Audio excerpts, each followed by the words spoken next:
Fala, nação corintiana, tudo bem com vocês? Corintianeiro aqui para mais um vídeo recheado de notícias do Corinthians atualizadas. E neste vídeo vamos falar um pouquinho sobre a fase de grupo da Sul-Americana do Timão. Vamos falar também sobre Fabinho do América, pode ser aí o novo atacante do Corinthians. Vou trazer todas as informações para vocês, informações de atualizações sobre Rodrigo Garro, tá fiel, Igor Coronado voltando, enfim, tem muita informação para trazer para vocês. Peço humildemente para você já deixar o seu like e se inscrever no nosso canal. É totalmente gratuito, fiel, você não vai pagar nada, além da satisfação de ajudar o canal do Corintianeiro a crescer cada dia mais. Então deixa o seu like, se inscreve no nosso canal e bora falar de Corinthians.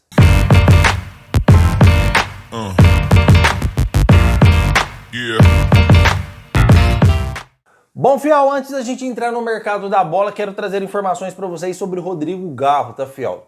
Corinthians que decidiu não utilizar o jogador na primeira final diante do Palmeiras, já pensando no risco que poderia ocorrer do jogador jogar, agravar mais a situação do problema patelar que o jogador sofre hoje no joelho, agravar mais a situação do atleta e o atleta não estar presente no segundo jogo da final ou estar presente no sacrifício. Então o Corinthians em algum momento teria que parar, em algum momento teria que poupar o jogador para ele fazer esta recuperação. E o Corinthians não quis colocar ele mesmo com a data FIFA, ó, vamos estourar o jogador, na data FIFA a gente recupera, para não correr o risco de perder o jogador por um tempo mais extenso, tá? Rodrigo Garro segue fazendo trabalhos leves de academia, não está fazendo trabalhos com sobrecarga, tá, fiel? Para estar 100% recuperado. Há um tratamento muito especial com o Rodrigo Garro para que ele chegue no segundo jogo da final estando 100% recuperado. O Garro jogando sem sentir dores, ele é muito importante para o Corinthians, tanto taticamente e quanto futebolisticamente, que ele é um ótimo jogador. Então o Corinthians, na minha opinião, agiu certo, deu tudo certo, a gente conseguiu vencer lá e teremos o nosso principal jogador para a segunda partida. Comentem porque eu quero saber a sua opinião. Outro recadinho para vocês é referente a Igor Coronado, tá? Trouxe informações que ele sofreu aí uma contusão no treinamento, problema de tendão e ficou muito tempo afastado do Corinthians. Trouxe atualizações também sobre o departamento médico do Corinthians com a presidente Ana Carolina Cortez, que estava tratando diretamente com o Igor Coronado, tá, fiel? Inclusive fiz uma crítica ao departamento médico do Corinthians porque os jogadores do Corinthians, quando vão para lá, demoram tanto tempo assim para retornar. Obviamente que cada caso é um caso. Eu não posso pegar o caso do Rodrigo Garro e se espelhar no caso do Igor Coronado. Mas já teve vários jogadores que foram para o departamento médico e teve os seus retornos demorados. Inclusive o caso mais ilustre de todos é o caso do Diego Palacios, tá? Que fez uma cirurgia no Corinthians. Ele já veio com um problema crônico, mas dessa vez eu não vou pôr a culpa na Ana Carolina Cortez, porque esse problema crônico, quem deveria ter identificado na época era o Fábio Novi, que era o chefe do departamento médico do Corinthians, e isso sai em exame fácil, exame de ressonância. A minha crítica para o departamento médico com o Corinthians sobre o Diego Palacios é não ter detectado o problema de cartilagem que o jogador tem. Para quem não sabe, cartilagem não tem cura, tá, fiel? Não tem como você fazer brotar cartilagem no cara e ele sofre problemas seríssimos, problemas crônicos de cartilagem, e esse é um dos motivos que Diego Palacios não joga, tá, fiel? E nem vai jogar, porque o Corinthians põe o cara para jogar, o cara se machuca e fica um ano parado aí recebendo salários e o Corinthians não vai correr este risco. Se esse problema de cartilagem tivesse sido detectado há tempos atrás, o Corinthians poderia ter negociado o jogador também há tempos atrás, ou teria sido tratado de forma melhor.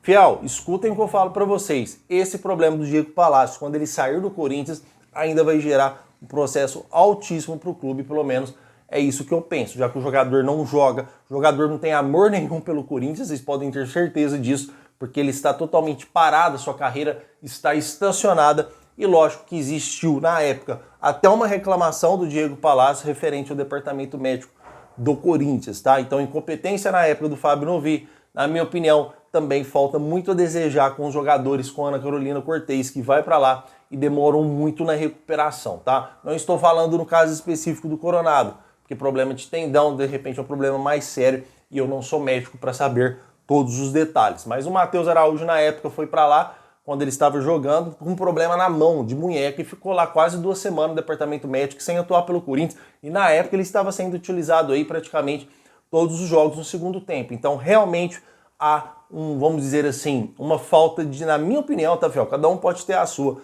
Na minha opinião, falta capacidade no departamento médico do Corinthians. Eu sempre dou o exemplo aqui do Bruno Manziotti, que fazia um ótimo trabalho no Corinthians, principalmente com o Renato Augusto, que era o nosso principal jogador, e direto estava em campo. Cara, tudo estourado, com joelho, ligamento, e mesmo assim o Bruno Manziotti conseguia colocar o jogador sempre apto a estar disputando aí os principais jogos pelo Corinthians. Certo, Fiel? Comentem porque eu quero saber sua opinião. Porque agora vamos falar aqui, antes de entrar no mercado da bola, porque tem informações novas para trazer para vocês referente ao Fabinho do América. Vamos falar sobre a fase de grupos do Corinthians da Sul-Americana, em que a gente vai ter aí o América de Cali, o Huracan e o Racing do Uruguai, tá, Fiel? Não é o Racing da Argentina aí, é o Racing do Uruguai, o Racing genérico que o Corinthians vai enfrentar, tá? Nesse grupo, todos estão falando que é o grupo da morte, porque são clubes tradicionais dos seus países. Só que eu vou ser aqui mais além, tá? Para mim não tem nada dessa de grupo da morte. O Corinthians ele é totalmente superior aos times que estão lá na fase de grupo. E não se engane, eu não estou sendo aqui, vamos dizer assim, desmerecendo os nossos adversários ou falando de forma, vamos dizer assim, para desrespeitar ou denegrir os nossos adversários. Não me entenda mal. Estou conversando com vocês de forma de fatos, né, Fiel? Vamos assim, expondo fatos do que está acontecendo. A folha salarial do Corinthians comparada a esses times é extremamente gigante. O elenco do Corinthians é extremamente mais qualificado. Estamos falando aí de campeonatos da Colômbia, de campeonatos do Uruguai, que nem chegam perto do nível dos campeonatos do Brasil. Então o Corinthians ele é altamente favorito a se classificar na fase de grupos, mesmo sendo o grupo da morte, o povo falando ou não, o Corinthians ainda ele é o favorito, e se não classificar, é mais um vexame que pode colocar na conta do clube, tá? Ah, o Corinthians não classificou, um exemplo, porque é o grupo da morte, tudo bem? Não tá tudo bem. Se não classificar nesse grupo, também seria outro vexame, porque o Corinthians está muito acima o nível futebolístico do que esses caras que estão aí. Corintianeiro, mas a gente perdeu para o Barcelona de Guayaquil. Tudo bem, Fiel, foi um jogo atípico, um jogo que a gente pode esquecer, um jogo que eu não quero ouvir mais falar sobre isso, aconteceu, ficou na história do clube e a gente tem que passar uma borracha e bola pra frente. O que não pode acontecer é o Ramon Dias pecar, tá, Fiel? Se lá ele estiver. Lembrando que o jogo do Corinthians, se eu não me engano, o primeiro jogo será no dia 9 de abril. Já no mês que vem, praticamente no início de abril aí, o Corinthians já deve fazer sua estreia na Sul-Americana. Eu não me recordo bem se, de repente, só o primeiro da fase de grupos da Sul-Americana classifica direto e o segundo fica na repescagem. Eu não me lembro, por favor, vocês poderiam comentar aí, por favor, ou eu mesmo pesquiso e deixo aí nos comentários para vocês, tá? Então essa história de grupo da morte, essa história que o bicho vai pegar, na minha opinião, ela é uma forma de pensar, na minha opinião, que não é justa pelo elenco que o Corinthians tem. Isso são desculpas, isso na minha opinião, são desculpas para um time que pode aí se frustrar de repente numa fase de grupos tão fácil, na minha opinião. Ah, Corintianeiro, é grupo da morte, tem o Huracan é bom demais. Cara, você já viu falar do América de Cali? É o time tradicional lá. Cara, pelo amor de Deus, fiel. A gente tá falando de Corinthians, a gente tá falando de uma folha salarial extremamente alta. A gente tá falando de jogadores de alto nível. É igual o Barcelona de Guayaquil, todo mundo dando uma moral para esse time ruim do Barcelona de Guayaquil. É que o Corinthians conseguiu ser pior do que eles lá no Equador. Então para com essa história de grupo da morte, tem que jogar com confiança, porque é o que sobrou para nós, a Sul-Americana, tem que ir para cima, tem que impor e se classificar em primeiro lugar disparado aí e a gente conseguir conquistar essa Sul-Americana, ser campeão. Tá, Fiel? Comentem porque eu quero saber sua opinião, porque agora vamos falar sim sobre o mercado da bola, porque fui apurar informações para vocês referente ao Fabinho. Por favor, Fiel, não se esqueçam, deixa o seu like e se inscrevam no canal. Que informação toda hora e hoje 6 horas trago mais informações para vocês, tá? Mas não saia daí porque a gente vai falar bastante sobre esse jogador que o Corinthians fez uma consulta. Fiel, consulta é diferente de você estar negociando com o jogador.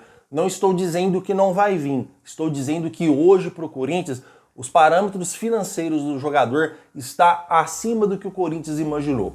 Quando o Corinthians fez a consulta, ele se assustou com os números falados para o jogador vir ser jogador do Corinthians, que está avaliado em 10 milhões de reais. É isso mesmo. Então, se a gente analisar por um contexto, O Corinthians que perdeu o João Marcelo do Guarani por 2,8 milhões de reais, que está perdendo o Patrick do Novo Horizontino, zagueiro, por 5 milhões para a Liga Americana. Como o Corinthians vai entrar numa briga hoje com o Atlético Mineiro e Cruzeiro para contratar o Fabinho, que vale 10 milhões de reais.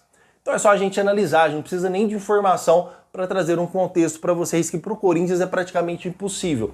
Mas como eu não sou o dono da razão, eu fui atrás da informação para trazer para vocês de forma concreta. E a informação realmente bate.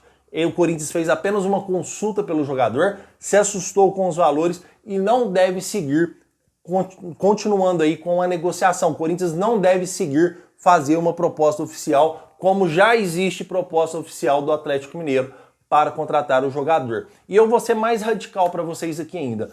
Eu acho que o Corinthians está extremamente certo. 10 milhões para um jogador que joga como atacante e também tem características de meio ofensivo.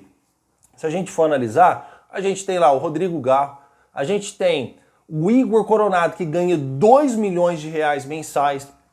A gente tem no ataque Yuri Alberto, Memphis, Thales, Romero, para que um jogador a mais na mesma posição.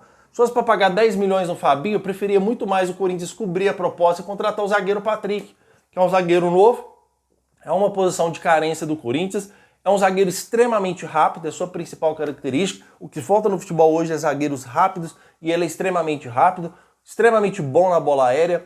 Então seria muito mais conveniente para o Corinthians fazer uma contratação das peças de reposições que hoje o grupo necessita, melhor do que você ir lá e contratar um atacante aí ou um meio ofensivo, qualquer que seja a posição que ele mais se adapta, a você jogar aí 10 milhões de reais numa aposta, porque na minha opinião seria uma aposta que o Corinthians estaria fazendo para contratar esse jogador, e uma aposta muito alta. Prefiro que o Corinthians se resguarde, ou vai atrás de um jogador muito barato, tá? 2, 3 milhões, na minha opinião, vamos dizer assim, o parâmetro ideal para jogadores de time estadual. Se o cara quiser vir, tem que vir pela grandeza do Corinthians, faz um investimento baixo, aí compensa o risco. O investimento que você está fazendo compensa o risco do jogador. Não você pagar 10 milhões no Fabinho do América, é diferente de jogar no América e jogar no Corinthians, irmão. 10 milhões para o cara chegar aqui e virar um Matheus da avó da vida. Então o Corinthians tem que concentrar bem, porque quando chegar no meio do ano, meu irmão, na hora que abrir a segunda janela de transferência, aí sim o Corinthians tem que investir. Então, se não for para contratar jogador barato, faça aí um planejamento financeiro para quando chegar no meio do ano você ter um dinheiro para ir lá e aí sim você contratar. Pelo menos é a minha opinião. Então é informação. Corinthians praticamente já desistindo do Fabinho do América. Pode ser até que contrate. A grandeza do clube, o Corinthians é muito grande.